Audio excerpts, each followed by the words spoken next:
found yourself in the grocery store, maybe grabbing some apples or looking for cereal, and you see that word organic stamped on a bunch of different foods. And you kind of stop and wonder, okay, what does that actually mean? Is it just, a fancy label that makes things cost more, or is there a whole story going on there?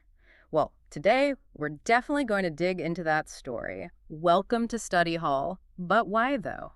The show where we dive deep into the origins of everyday things that kind of make you go, Today, we're embarking on this really fascinating deep dive into the world of organic food.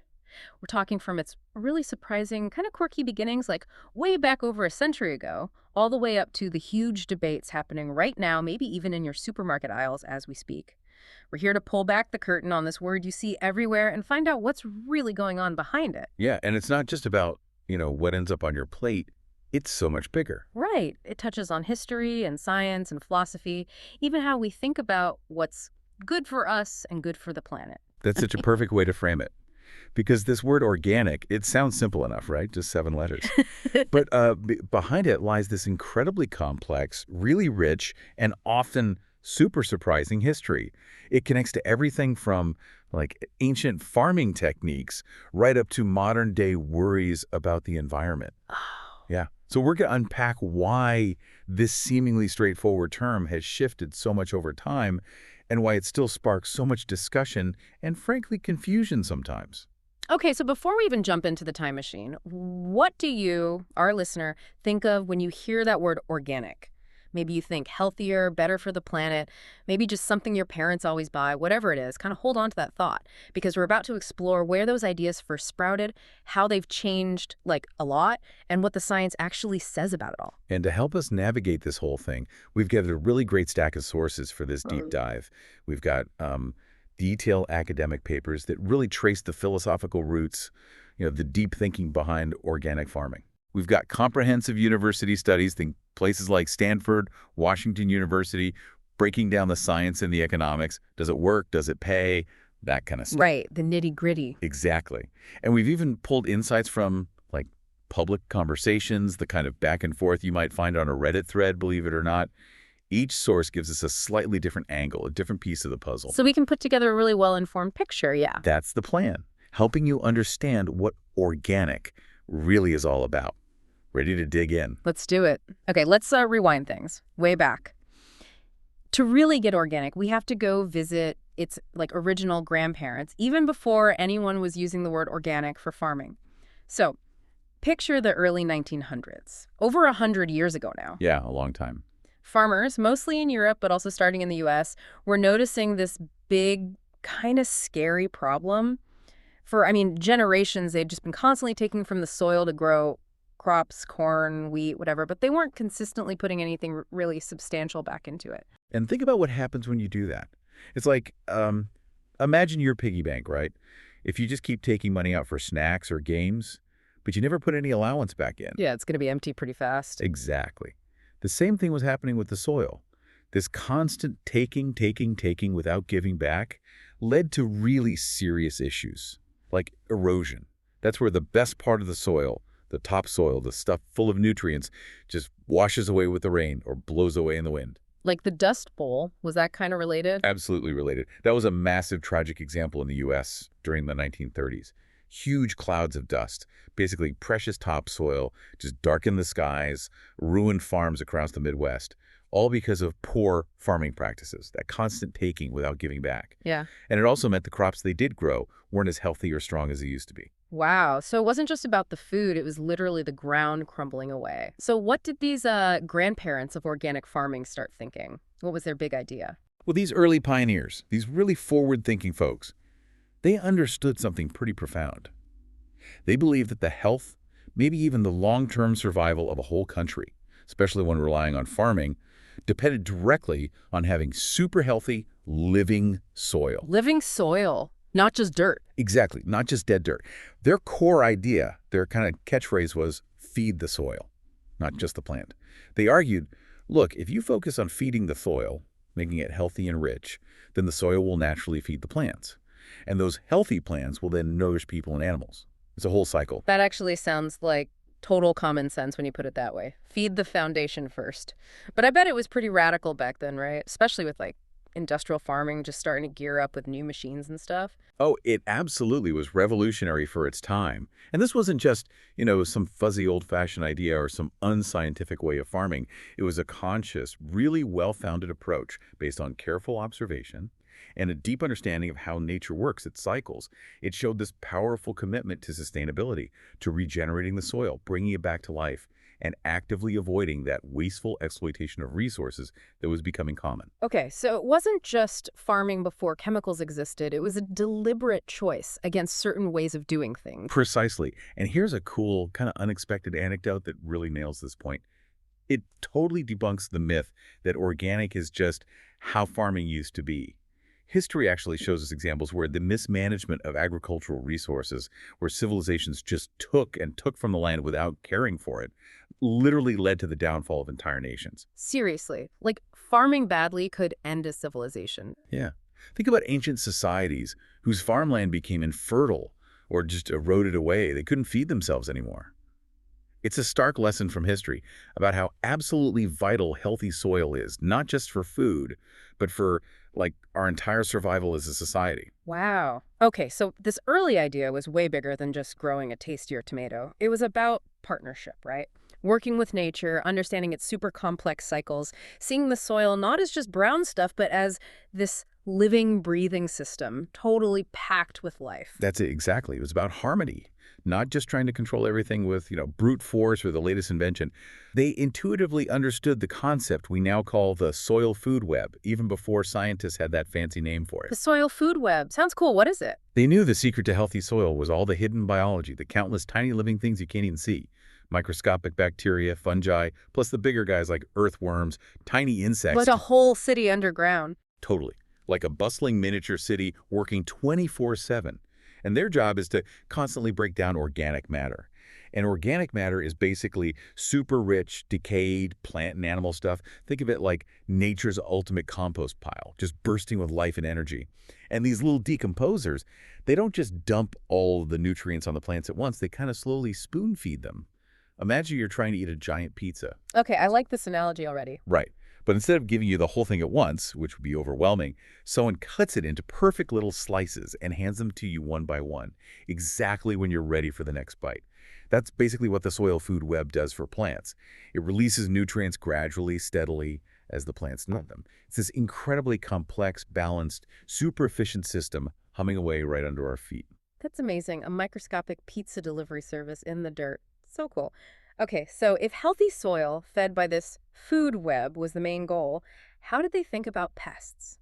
Bugs, because today it feels like bugs are the enemy, right? We just want to spray them and get rid of them. Yeah, that's the common approach now. But that brings us to another really cool and totally different idea from back then, something they called predisposition theory. Predisposition, like you're predisposed to catching a cold. Kind of like that, yeah. The belief was if you grew plants in super healthy soil using these organic soil feeding methods, the plants would naturally become so strong, so vibrant, so inherently healthy that they would actually be resistant to pests and diseases. Wait, really? So the plant itself would fight them off? That was the idea. That was a completely different mindset. Instead of thinking, uh-oh, bugs, how do we kill them fast? They thought, how do we make our plants so incredibly healthy that bugs don't even want to munch on them in the first place? So it's like saying, if your plant eats its broccoli and goes to the gym, it won't get the flu or, get eaten by aphids. That's a total flip from just reaching for the spray bottle, it sounds almost. I don't know, wise. It really is a different philosophy. It was almost like they saw bugs as nature's cleanup crew or maybe garbage collectors. They figured bugs only really went after plants that were already sick or weak or stressed out somehow. So if your plants were thriving, robust, super healthy, you just wouldn't have that many bug problems to begin with. Huh. Does modern science back that up at all? Or was it just a nice idea? What's interesting, while it's not like there's universal scientific consensus saying, yep, predisposition theory is 100% proven fact, modern research does offer some really intriguing hints. For instance, studies show that crops grown organically often produce more phytochemical antioxidants. Phytochemicals, like in blueberries. Exactly. Those are natural compounds plants create for their own defense, kind of like their internal bodyguards. So it's logical to think maybe they also produce more pest-repellent phytochemicals, natural chemicals that make them taste bad or somehow less appealing to insects. Like built-in bug spray. Kinda. Imagine you're a bug, right? You've got two plants to choose from. One tastes great, easy to chew. The other tastes bitter or has these tough defenses. Which one are you going to pick? The easy meal, obviously. Right. And another theory we found in our sources suggests that when plants get stressed, maybe not enough water, not enough nutrients, bad soil, they build up simpler stuff in their sap, like soluble amino acids. These simple nitrogen forms are apparently much easier for many insects to digest than the complex proteins in healthy plants. So a stressed plant might literally be like fast food for bugs, while a healthy one is more like a tough steak they can't easily digest. That is fascinating. It really makes you connect it to yourself. Like, think about your own health. If you eat well, get enough sleep, stay active, you usually are more resistant to getting sick, right? You bounce back faster. Could plants work the same way, building up their own defenses? It just totally shifts how you think about it, from attacking problems to preventing them by nurturing health. It really does. A radical thought for its time, and still kind of radical today in some ways. Okay, so this all started with humus farming, healthy soil, this cool predisposition idea. But when did we actually start calling it organic farming? Because that's the word we all know now. Right, that crucial name change happened around the 1940s. The term humus farming, maybe it sounded a bit too much like just plain dirt to some people, started to fade a bit. And the word organic really gained traction because it captured that more holistic, whole system approach. So who first used it? According to our sources, the term organic was first really applied to this specific type of farming in a super influential book called Look to the Land. It was published in 1940 by an English agriculturalist named Lord Northbourne. Lord Northbourne, okay. And he used organic not just to mean no synthetic chemicals, though that was definitely part of it, but to describe farms that operated as a balanced yet dynamic living whole. See that word whole again? Yeah. It's not just about inputs, it's about the entire farm system working together. Exactly. It shifted the focus from just checking off a list of allowed or banned chemicals to thinking about the entire farm as one big, interconnected, living organism, like a healthy body where everything works together in balance and harmony. Wow. So the word organic itself was meant to capture that idea of a living system, not just what wasn't in the food. That's actually a really powerful origin story for the word. Okay, let's hit the fast forward button again. Jump ahead a few decades. Now picture the 1960s and 70s. I mean, talk about a time of massive cultural shifts, right? People were questioning everything. Politics, music, fashion, and definitely food. Oh, absolutely. A huge time of change. And eating organic back then, it wasn't just about how your food was grown anymore, was it? It became like this really strong statement, almost a lifestyle choice, a way to show you were part of something different. That captures the vibe perfectly. Right. During that era, there was this profound moral feeling that got attached to organic food. It wasn't just about taste or even just health for a lot of people. It was really about values. Like doing the right thing. Exactly. People felt choosing organic was a righteous choice. It was a way to raise consciousness, about how their choices impacted the world. And yeah, some sources even say people felt it made them seem morally superior to others still eating, regular supermarket food. Wow, really? Morally superior. It was definitely part of the mix for some. It became more than just a food preference. It was this powerful counterculture statement, like a quiet rebellion against the mainstream industrial way of life. So what did that counter cuisine, as you called it, actually look like? It was all about whole, fresh, unprocessed foods, totally standing against the industrial food that was becoming super common in grocery stores, stuff that was highly processed, maybe full of artificial ingredients, made on huge factory farms far away. Right, like TV dinners were becoming a big thing then. Exactly. The organic vision back then was all about getting food directly from local growers if you could, or from community-run food co-ops, or maybe small independent health food stores. The idea was very few steps between the farm and your plate. Keep it whole, keep it fresh, don't mess with it too much, and definitely no artificial stuff. Think about it. Back then, the idea of an organic Twinkie. Yeah, no way. That would have been like blasphemy. Absolutely. No organic Twinkies allowed was basically the unwritten rule. That level of processing just didn't fit the vision at all. That makes so much sense. It's funny, even today, have you ever seen someone reach for something organic and had that fleeting thought like, wow, they must be super healthy or they really care about the planet? Where do you think that feeling comes from, that sort of goodness? That seems to cling to the word organic. It definitely feels like it has deep roots in that 60s and 70s counterculture vibe, right? Yeah. Where it was all about virtue and making a statement. Absolutely. That halo effect, or just the word organic, makes something seem better or healthier, really started to solidify back then. But as organic food started to grow beyond just a small niche movement, a big problem popped up: trust. How so? Well, if everyone was suddenly starting to claim their food was organic, especially as supply chains got longer and more people saw a chance to make money, how could you, the person buying it, really know if it was true? Ah, yeah. People could just slap a label on anything. Exactly. Some people inevitably started putting fake organic labels on perfectly conventional food just so they could charge more. And understandably, this started to make consumers really skeptical. They started losing trust. It became super clear that they needed a system, rules, proof. So this is where certification comes in, like getting an official stamp of approval, but for your food. Precisely. This is where certification agents became absolutely essential. Think of them as like independent food detectives, Hmm. or maybe very strict, knowledgeable auditors. These are third parties. They could be independent businesses or maybe nonprofit groups. And their whole job is to stand between the organic farmers and food makers and you, the consumer. They're there to provide assurance, to basically guarantee to you that the product you're buying is truly organic, that it was grown and handled according to a strict set of rules, and it's not just some clever marketing gimmick. So how do they do that? What's the first step? Well, the whole certification process always starts with setting a standard, which is basically just a very detailed rule book.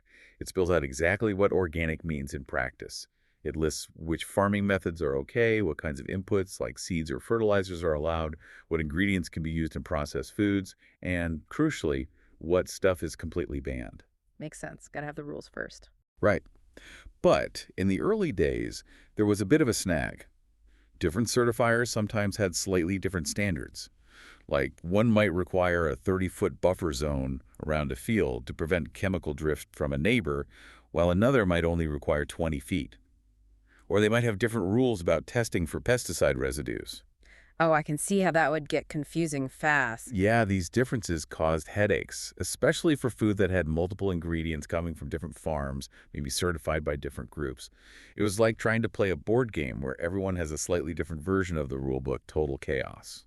Okay, so that must have been a nightmare for farmers trying to sell stuff across state lines or for shoppers trying to figure out what was what. This sounds like a job for the government. Exactly. The confusion and the need for consistency finally led the U.S. government to step in.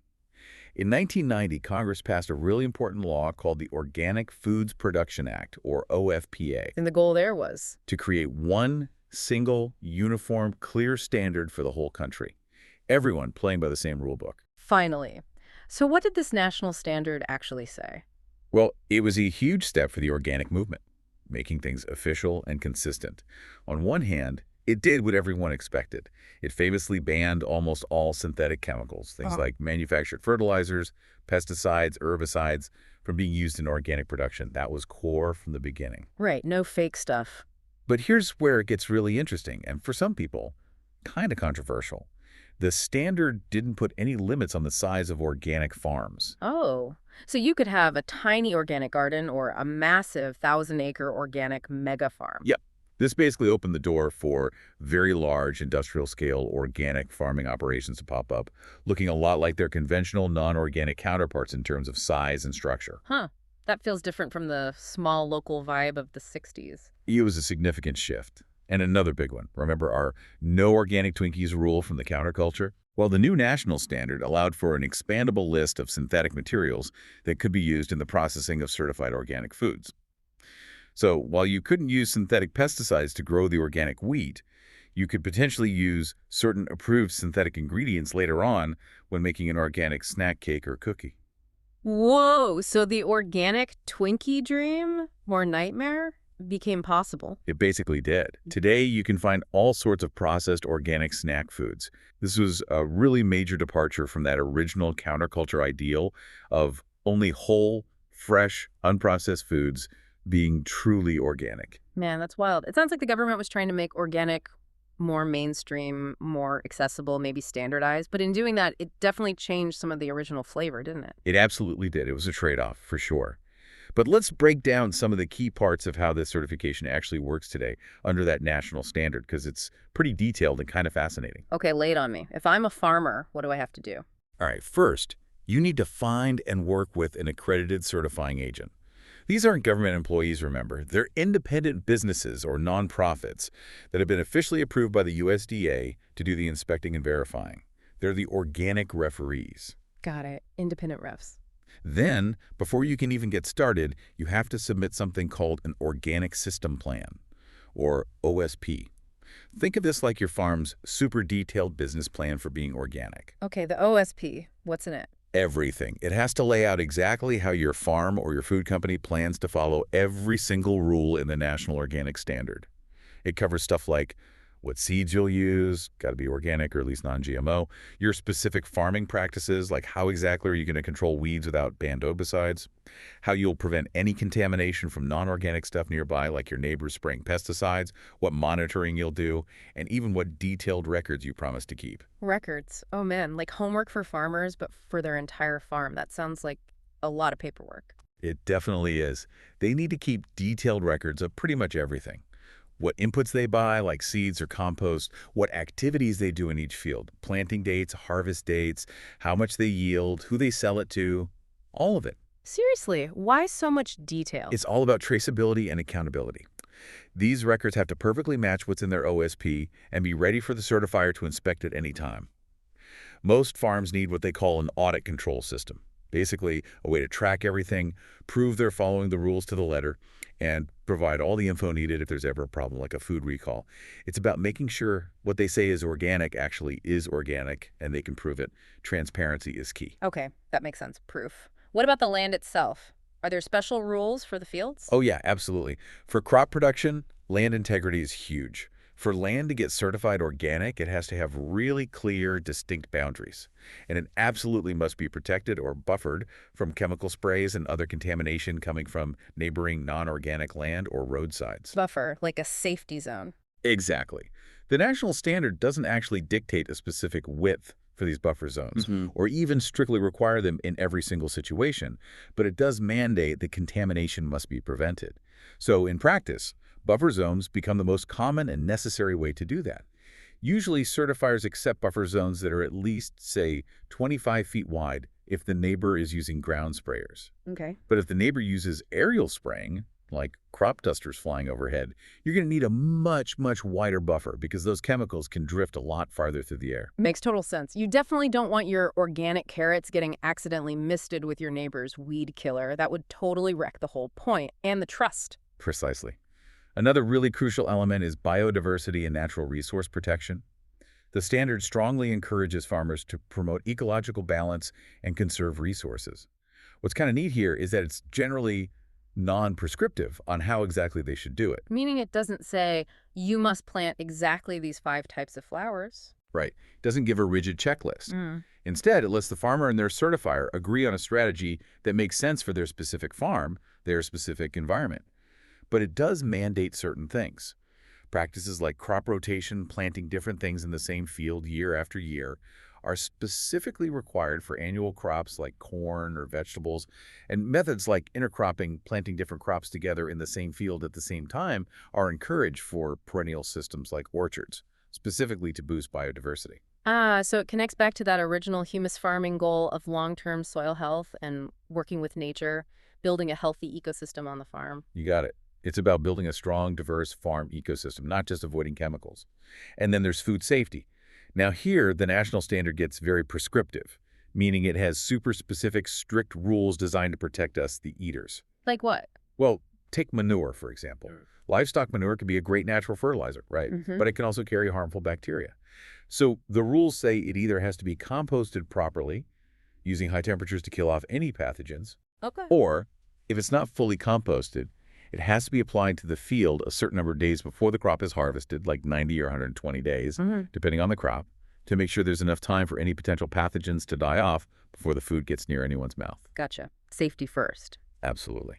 And a really big one. The standard completely prohibits using sewage sludge, which is basically treated human waste as fertilizer on organic farms. That's a definite no-go. These rules are super strict to prevent spreading germs that could make people sick. Okay, wow. So becoming certified organic is It's a process. A ton of rules, detailed plans, mountains of records, buffer zones, biodiversity plans, strict safety rules. Man, imagine being that certifier. You'd have to show up, look at this huge OSP binder, dig through all their receipts and field logs, maybe even get out a tape measure for the buffers. What kind of detective work would you do if you were the certifier based on all these rules? It sounds like a really challenging but super important job. It really is. They're the guardians of that organic label. Okay, speaking of rules and what's definitely in or out for organic, one of the absolute biggest debates in food today is about GMOs, genetically modified organisms. What's the official organic stance on those? Are they allowed at all? That is a hard, clear, unequivocal no.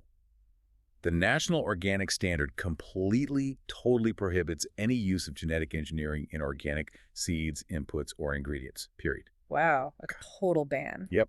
And getting that ban included in the standard was seen as a massive victory for the organic community. It's really a defining feature of what organic means today. What's super interesting, though, is that behind the scenes, there was actually some debate. Some scientists argue that certain GMO crops could potentially help organic farmers. Help them. Help. Well, take bull corn, for example. That's corn that's been genetically engineered to produce a natural insecticide protein that comes from a common soil bacterium called Bacillus thuringiensis, or Bt. Now, organic farmers were already allowed to spray or dust their crops with Bolt bacteria itself as a natural pest control method. They had no problem with that. So some scientists argued, hey, if the plant makes its own bad, that could reduce the need for even more spraying, maybe even reduce tilling, which is good for the soil. It seems logical, right? If spraying bad is okay, why isn't growing a plant that makes bat okay? Yeah, that does sound a bit confusing. So why the total ban on the GMO version then? If it wasn't just about immediate safety or the bat toxin itself, what were the strongest arguments against it from the organic side? What was the deep down philosophical objection? That's a fantastic question because you're drilling down to the core issue. You're right, it wasn't just simple, is this specific protein safe to eat? Worries, although those existed too. The ban goes much deeper into a fundamental philosophical clash about how we should approach farming and our relationship with nature. Okay, tell me more. Organic agriculture, at its heart, is described as holistic. It tries to look at the whole system, the farm, the soil, the plants, the animals, the environment, even the community, as one interconnected thing. It emphasizes cooperation with nature, trying to work with natural processes and cycles, not fight against them. Right, like we talked about with feeding the soil. Exactly. Genetic engineering, on the other hand, is often viewed by organic advocates as reductionist, meaning it tends to focus on fixing specific, isolated problems with single, targeted interventions, like inserting one gene to kill one specific bug.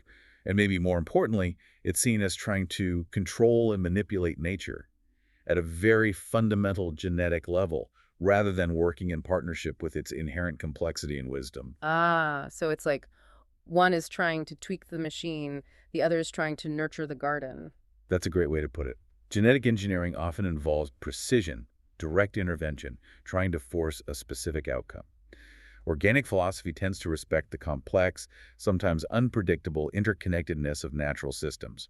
It's just a very different worldview about how humans should interact with the planet. Okay, that makes the philosophical split clearer. This difference is also deeply connected to something called the precautionary principle. Have you heard of that? Vaguely rings a bell. What is it exactly? Basically, the precautionary principle says, if some activity or technology might cause significant harm to the environment or to human health, we should take cautious steps to prevent that harm, even if we don't have 100% absolute scientific proof about the exact cause and effect yet. Ah, the better safe than sorry approach. Exactly. It's better safe than sorry applied to potentially big risks, especially from new technologies.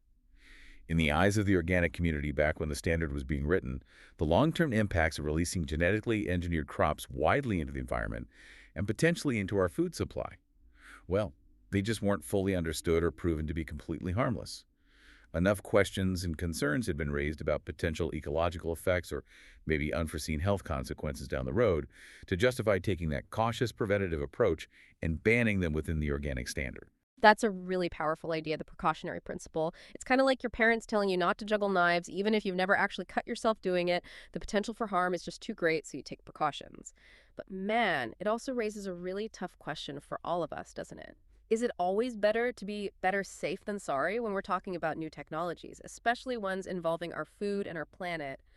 Or should we only hit the brakes once we have absolutely definitive, rock-solid scientific proof that something bad is happening? It's a really tricky balance, especially when it comes to something as fundamental as how we grow our food. Okay, let's shift gears a bit and tackle probably the number one reason many people, maybe even you listening right now or your family, decide to buy organic. It's the belief, or maybe the hope, that it's just plain healthier. This is a huge claim. It drives so much purchasing. But is it actually true? Is organic food really consistently scientifically proven to be healthier for you than conventional food? That is definitely the million-dollar or maybe billion-dollar question, isn't it? And it's absolutely what drives a massive global industry. You look at consumer surveys year after year, and healthfulness consistently pops up as the number one reason people give for choosing organic. The idea that it's more nutritious or safer or just somehow inherently better for you, it's a really powerful, deeply held belief. For sure. I feel like I hear it all the time. Right. But when we actually roll up our sleeves and dive into the hard scientific evidence, especially from big comprehensive studies, the picture gets, well, it gets a bit more nuanced. It's not quite the simple yes or no that maybe people are looking for. Okay, nuance me. Let's start with nutritional value. Does organic food pack more vitamins, more minerals, that kind of stuff? That's often the first thing people think of. Oh, But many really large, rigorous scientific reviews, like a famous, highly respected meta-analysis done by researchers at Stanford University back in 2012, they've concluded there's little evidence that organic food is significantly more nutritious overall. little evidence. What does that mean exactly? Like, none. Or just not much? It means they didn't find consistent, significant differences in the levels of most vitamins or minerals when they compared organic and conventionally grown foods side by side across many, many studies. The Stanford study, for example, was huge. They sifted through thousands of papers and carefully analyzed data from 237 relevant studies. Okay, so they really looked into it. Oh, yeah. And their big conclusion, no consistent differences in the overall vitamin content. They did find one nutrient, phosphorus, was often slightly higher in organic produce. But the researchers were quick to point out phosphorus deficiency is super rare in developed countries anyway, so that difference probably doesn't mean much for most people's health. Huh. Okay, what about other stuff like protein or fat, say, in milk? Same story there, generally. The Stanford review found no consistent differences in protein or fat content between organic and conventional milk. Now, it is worth noting that some other, maybe more limited studies have suggested organic milk might sometimes have slightly higher levels of beneficial omega-3 fatty acids. Oh, why would that be? It likely comes down to what the cows eat. Organic standards often require cows to have more access to pasture, to grass, which can naturally boost omega-3s in their milk compared to cows mostly eating grain. So there might be some potential nutritional differences there, but overall, for the big picture of vitamins and minerals, the science doesn't strongly support the idea that organic is inherently superior. It's not like a magic health bullet. Wow. Okay, that's genuinely surprising for a lot of people, I bet. Myself included, it really goes against the common assumption. But okay, what about pesticides? That's the other huge health concern, right? Especially for parents worried about kids. Does organic make a real difference there? That's a critical point, and yes, here the difference is much clearer and more consistent according to the science. Studies consistently show that organic produce is significantly less likely to have detectable pesticide residues at all. One figure often cited is about 30% less likely to have any contamination. 30% less likely. That sounds pretty significant. It is. And if pesticide residues are found on organic produce, they are typically at much lower levels than what you might find on conventional produce. What's maybe even more compelling for many people, especially parents, is that studies have shown marked reductions in pesticide metabolites in the bodies of children when they're switched from a conventional diet to a mostly organic one. Metabolites, you mean like the leftover traces in their system? Exactly. What's left after their body processes the pesticides they might have ingested. Seeing those levels drop when kids eat organic suggests that choosing organic can indeed reduce your personal exposure to these synthetic chemicals. Okay, that sounds like a clear win for organic then. It's definitely a strong point in its favor for people concerned about exposure. Now, for balance, we have to include the counter-argument, which is also based on regulations. The pesticide levels found on conventional foods generally fall within the allowable safety limits set by government agencies like the Environmental Protection Agency, EPA. Great. They have limits for how much is considered safe. They do. These limits are supposed to ensure that the residues aren't harmful. And the scientific community is still debating the exact long-term health impact of consuming those very low levels of residues over a lifetime. It's not always clearly answered for all pesticides and all health outcomes. However, there is significant concern, especially regarding children. Why children specifically? Because their bodies are still developing, they have lower body weight relative to the dose, and their organs are still maturing. Even small effects during critical developmental windows in childhood could potentially lead to bigger problems later in life. It's a vulnerability concern. That makes sense. Developing bodies are more sensitive. Exactly. And our sources highlight some specific research that raises flags. For example, there was compelling work from the University of Wisconsin linking exposure of pregnant women to chlorpyrifos, which was a very common pesticide, though thankfully now largely banned for most food uses in the U.S., to long-lasting birth defects in their female offspring. Oh. And what was particularly alarming was that this damage seemed to occur even at extremely low dose levels, levels that were previously thought to be perfectly safe based on older testing methods.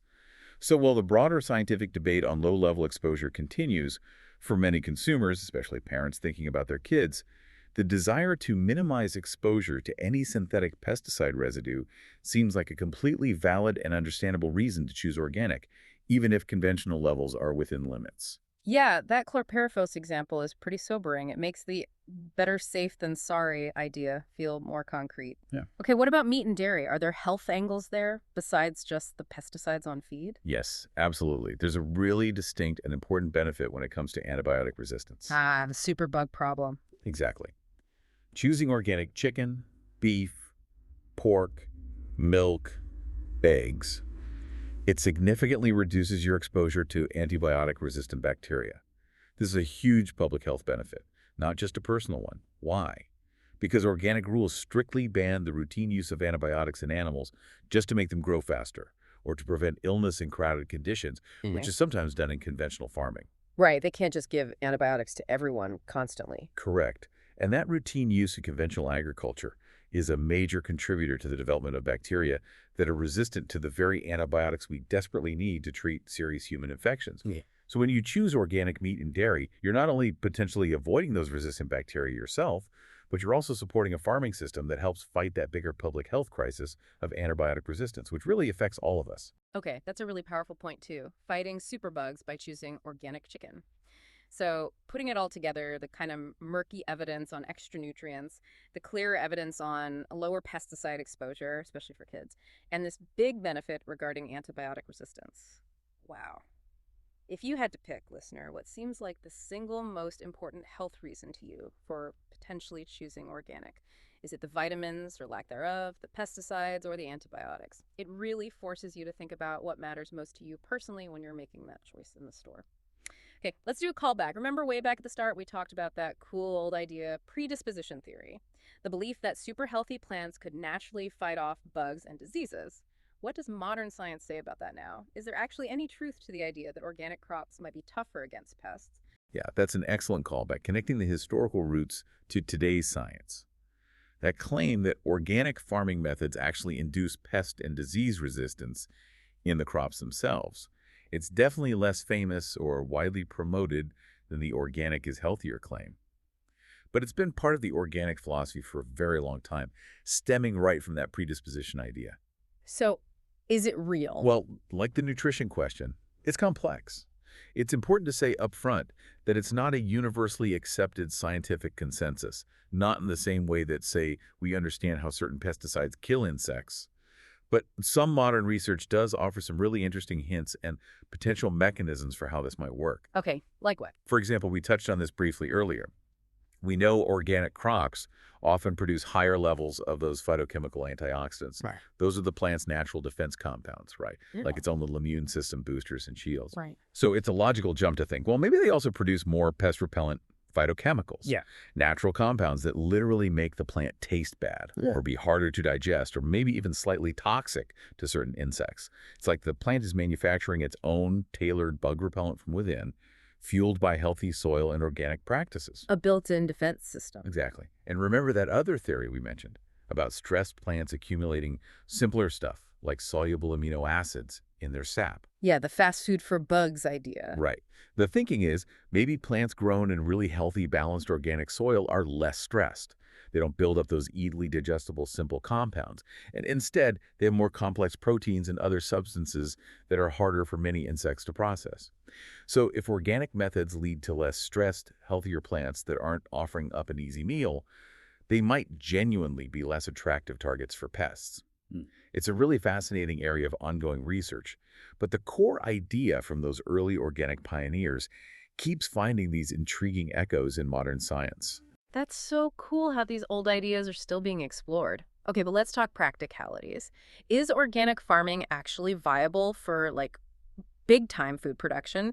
Can it really feed large populations? And does it even make financial sense for farmers? Because for ages, the conventional wisdom, right, was that it was just too inefficient, too low-yielding, not practical on a large scale. That is such a crucial and fair question. And you're right, for a very long time, the dominant narrative in mainstream large-scale agriculture was exactly that. Organic is nice, maybe for your backyard garden or a small niche farm, but it's just not practical or profitable enough to feed the country, let alone the world. It often got dismissed as kind of a hippie thing, not serious agriculture. Yeah, I've heard that before. The raise, yeah. A really significant study published back in the late 1990s by researchers at Washington University took a hard look at farms right in the heart of the U.S. Corn Belt. Big farms growing corn and soybeans. And their findings really challenged that conventional wisdom head on. They basically showed that, yes, commercial organic farming was viable, at least in that critical region. Okay, what did they find? Tell me the details. All right, let's break it down because the findings are pretty eye-opening. First, let's talk energy use. The study found that the organic farms used about 40% less energy to produce a dollar's worth of crop compared to their conventional neighbors. 40%? That's huge. Why so much less? The main reason was the massive amount of energy needed to manufacture, transport, and apply synthetic nitrogen fertilizer on the conventional farms. Organic farms, since they rely on natural sources of fertility like compost, manure, and planting legumes like clover or alfalfa that pull nitrogen from the air, they just completely sidestepped that enormous energy cost. Wow. Okay, so organic is way more energy efficient. That feels like a massive plus for the environment, right? Yeah. Less fossil fuel use, lower carbon footprint. Absolutely. It's a major environmental advantage. Then consider soil erosion. This study found the organic farms had about 33% less soil erosion, just based on the mix of crops they grew. But beyond that, almost all the organic farmers in the study had switched to advanced soil-saving tillage methods, like mulch tillage, leaving crop residue on the surface, or ridge tillage, planting on raised mounds. Stuff that keeps the soil covered. Exactly. Excellent ways to prevent soil from washing or blowing away. And sadly, these practices were pretty rare on the conventional farms nearby at that time. And connecting back to our soil health theme, the organic farming systems were found to sequester more carbon in the soil. They were literally pulling CO2 out of the air and storing it underground, which is great for fighting climate change. Plus, they found no depletion of other key nutrients like phosphate or potash, meaning the soil was staying fertile for the long haul. Okay, better energy use, less erosion, more carbon storage. That all sounds amazing for the planet. But what about the bottom line for the farm? How much food did they actually grow? Were the yields way lower? And did it take a lot more labor? Good practical questions. On yields. The study found that organic corn yields were indeed about 10% lower on average than conventional corn. However, organic soybean yields were comparable, basically about the same as conventional. So a bit of a yield hit for corn, but not for soybeans. Okay, a 10% drop in corn isn't nothing, but maybe not catastrophic either. What about the workload? They found organic farms required about 12% more labor per dollar of crop produced. So yes, it did take a bit more hands-on work from the farmers, likely for things like weed control without herbicides. All right, so slightly lower corn yield, a bit more work. How could it possibly pay off then? Here's the kicker. Net returns. This is the farmer's profit, what's left after all costs are paid. In 4 out of the 5 years they studied, the slightly lower organic yields for corn and the higher labor costs were largely or sometimes completely offset by significantly lower input costs. Because they weren't buying the expensive chemicals. Exactly. No big bills for synthetic fertilizers and pesticides. This crucial difference meant that overall, the organic farms had generally similar net returns per acre compared to the conventional farm. Wait. Similar profits? Even with slightly lower yields sometimes and more labor. Yep. And here's the truly astonishing part. All the crops from these organic farms were sold into the conventional market at conventional prices. They weren't getting any extra organic premium price like farmers usually do today. No way! So even without charging more, it was still just as profitable back then. That completely shatters the old myth that organic just can't compete financially. It's like finding out the tortoise wasn't just steadier, it was actually making the same amount of money as the hare, even before it got a bonus for winning. It really was a groundbreaking finding for its time. It showed organic could stand on its own feet economically, at least in the Corn Belt. And remember, back then, without those price premiums we see today, farmers had different reasons for switching.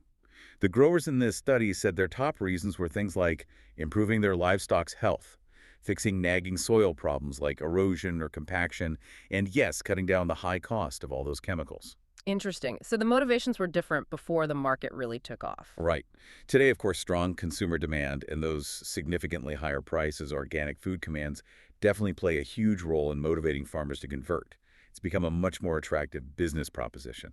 Okay, but is this Corn Belt study relevant everywhere? What about places with totally different climates, like down south? I've heard farmers there say organic just doesn't work here. That's a really fair point, and it highlights how location-specific farming is. In regions like the Mid-South or Southeast, you've got hotter temperatures, different rainfall patterns, conditions that can make it harder to build up that crucial soil humus, and that often lead to more intense pressure from pests and diseases. This definitely fuels that argument of it doesn't work here. So a farmer in Georgia might look at that Washington study and say, yeah, great for Iowa, but try doing that with my heat, humidity, and fire ants. And that's a valid challenge because the specific methods might need to be very different. However, the key takeaway from the Washington University study was that it proved organic farming could be viable and competitive in a major agricultural region where conventional wisdom had previously insisted it was impossible on a commercial scale. So while successful organic systems in the South would undoubtedly need to look different, maybe different crop rotations, cover crops suited to heat, innovative pest management strategies, different ways to build organic matter, to just dismiss it and say it can't work here at all seems premature. It just means farmers there need to adapt and innovate for their specific conditions, which is what good farmers have always done throughout history. That's a really interesting perspective. It's not if it can work, but how to make it work there. Okay, listener, put yourself in a farmer's boots for a second. You're trying to decide whether to go organic. On one side, you've got potentially better energy use, healthier soil, maybe even helping fight climate change. On the other, maybe slightly lower yields for some crops, definitely more hands-on work, and maybe unique challenges depending on where you live. What would be the most important factor for you in making that huge decision? It's clearly about way more than just the dollars and cents, isn't it? It's about your values, your land, your vision for the future. Okay, so we've journeyed through all this amazing history from the early feed the soil ideas through the passionate counterculture phase, the whole certification saga. So where has that left us? What has organic actually become today? Has it managed to stay true to those original deep roots and those, virtuous counterculture vibes? Or has it kind of morphed into something else now that it's such a massive mainstream industry? It's definitely mix. Like a really complex recipe where some of the original ingredients are still there, but a lot of surprising new stuff has been added over time, changing the final flavor quite a bit. Maybe the biggest change from those very first humus farming days is how organic is now officially defined by that USDA National Organic Standard. How so? It's really shifted from being fundamentally about feeding the soil, making healthy soil the absolute bedrock for everything else, to being defined more broadly and maybe more simply as not using a list of prohibited things. Synthetic pesticides, synthetic fertilizers, GMOs, etc. Okay, defined by what it isn't. Largely, yes. And this shift has opened the door to practices that seem, well, pretty far removed from the original philosophy. The most striking example is probably hydroponics. Growing plants in water, Yeah. right? No soil involved. Exactly. Growing plants with their roots bathed in nutrient-rich water instead of soil. And under the current USDA rules, hydroponic systems can sometimes be certified as organic. Whoa. Hold on. Organic without soil. That Yeah. sounds like the exact opposite of the whole feed the soil thing we started with. It's like trying to build a house starting with the roof. It certainly feels that way to many purists within the organic movement, absolutely. It's a huge point of contention and debate. Many of the original organic pioneers would likely be shocked to see soilless systems labeled organic. It represents a massive philosophical leap from the foundational principles. Man, that's wild. What other big shifts have happened as organic got bigger? Another huge one is the move from small and local to industrial and processed. Remember that counterculture dream? Small farms, direct connections, whole unprocessed foods from your local co-op. Yeah, the no organic Twinkies era. Right. Well, that vision looks pretty different on supermarket shelves today. A massive amount of the organic food you buy now comes from huge industrial-sized farms. We're talking thousands of acres, operating on a scale very similar to conventional mega farms. They're just following the organic rulebook while supplying big chain stores nationwide, or even globally. So the scale is totally different. What about the local part? That's often gone too. Organic products now frequently travel long distances. You might be buying organic tea grown in China, or organic bananas from Ecuador, or organic soybeans shipped clear across the country to make your tofu. That doesn't exactly align with the local, fresh, short supply chain ideal that many consumers probably still associate with the word organic. Yeah, that's true. Organic apples from New Zealand in my local store doesn't feel very local. Exactly. And then there's the organic junk food phenomenon we touched on, because the processing rules allow for an expandable list of non-agricultural synthetic ingredients, as long as they're on the approved national list. You can now find a dizzying array of highly processed organic junk foods. Organic cookies, organic candies, organic sodas, organic mac and cheese, organic toaster pastries. The organic Twinkie is effectively a commercial reality now. Uh-huh. Organic junk food. It still sounds like such a contradiction, like saying healthy deep-fried butter.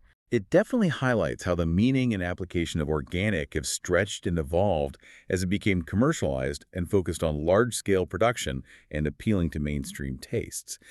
And it's not just about processed foods. Even on the farm level, some certified organic operations use what some might call workarounds methods that technically follow the rules by avoiding prohibited synthetics, but might not feel very natural or environmentally ideal to everyone. Like what kind of things? Well, for example, some very large organic vegetable farms rely heavily on covering thousands of acres with non-biodegradable black plastic mulch. It's great for suppressing weeds without herbicides and conserving soil moisture, which follows the rules, but it also creates a huge amount of plastic waste and doesn't exactly look like a natural farming system. Right. Not very picture. Or using gas-powered flamethrowers, sometimes called flame weeders, to burn weeds between crop rows. Again, it avoids synthetic herbicides, so it's allowed, but it still uses fossil fuels and involves actively killing things with fire, which might not fit everyone's idyllic image of gentle nature-based farming. These are methods that check the no prohibited synthetics box, but are definitely a far cry from the small-scale, diverse, hand-weeded gardens some might imagine. Okay, so the practices can look pretty industrial even if they meet the letter of the law. And what about how organic is sold to us? Has the marketing changed? Oh, dramatically.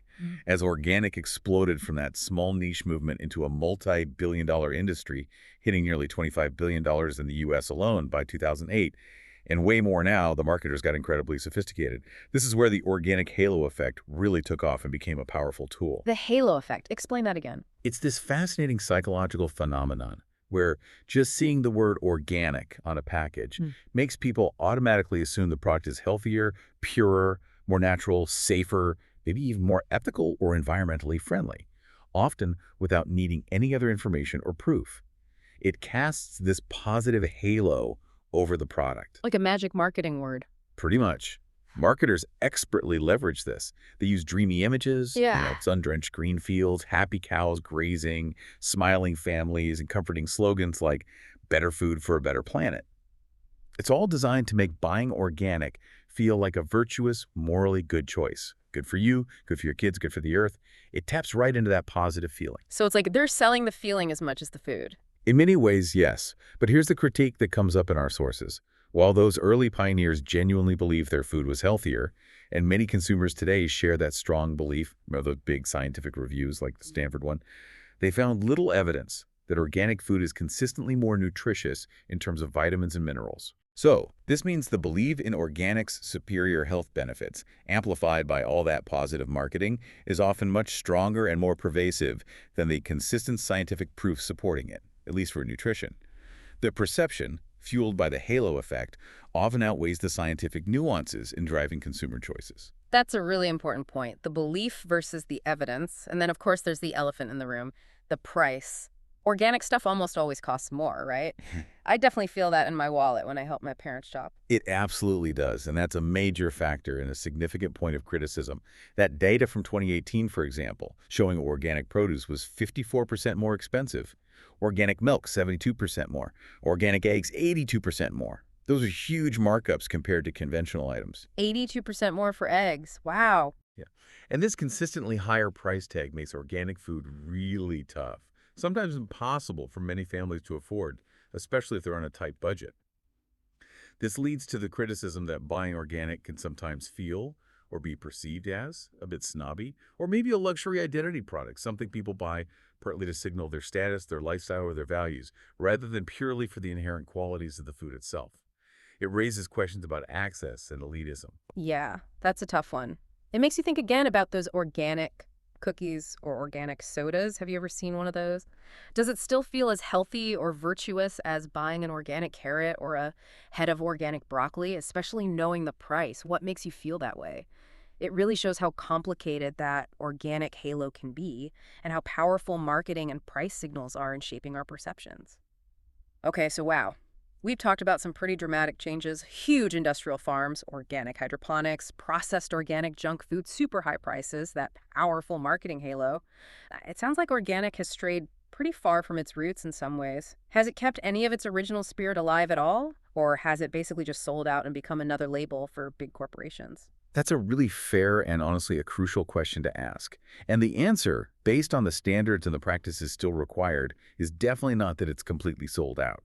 Despite all the industrialization, the compromises, and the marketing hype, several core, really powerful ideals from the original movement stubbornly persist. They were still right there, embedded in the organic standard. Okay, like what core values remain? Well, the most significant one is still avoiding most synthetic chemicals. That strict ban on the vast majority of synthetic pesticides, herbicides, and fertilizers. That remains the absolute bedrock of the USDA organic standard. It's non-negotiable. And because of that, organic foods do still generally have fewer detectable pesticide residues than conventional foods. And as we discussed, studies show those measurable reductions in pesticide traces in kids who switch to organic diets. So for consumers whose primary goal is minimizing exposure to those synthetic chemicals, organic still delivers on that promise. Okay, so the chemical avoidance part is still solid. What else? Another really strong line that hasn't blurred is the complete prohibition of genetic engineering, GMOs. That remains a fundamental pillar. Organic means no GMO seeds, no GMO ingredients, period. This stance is still deeply rooted in that original philosophy of working with nature, respecting its complexity, and applying that precautionary principle, being cautious about technologies whose long-term impacts might not be fully known. That's a very clear, unbroken continuity from the movement's principles. Right, the no GMO rule is ironclad. Got it. Exactly. And then there's animal welfare. The rules for getting meat, milk, or eggs certified organic still mandate better conditions for animals compared to much of conventional agriculture. They require more space, access to the outdoors, and they strictly ban the routine, non-therapeutic use of antibiotics and growth hormones. So better lives for the animals. That's the goal, allowing them to express more natural behaviors. And remember, this also has that crucial human health benefit of helping fight antibiotic resistance, which is a huge plus for public health overall. Good point. Better for the animals, better for our medicines. Precisely. And finally, even with the shift towards huge farms, the underlying values for sustainability are still officially part of the national organic standard. The rules explicitly state goals like promoting ecological balance, fostering biodiversity, and conserving natural resources like soil and water. Practices like crop rotation are mandatory for annual crops, and things like intercropping are encouraged to boost diversity. So while the scale might look vastly different from the early days, the intention to farm in a more environmentally sound way is still written into the rulebook. Okay, so it's definitely a mixed bag then. Organic has absolutely evolved, maybe compromised in some areas as it got huge, but it hasn't completely thrown its founding principles out the window.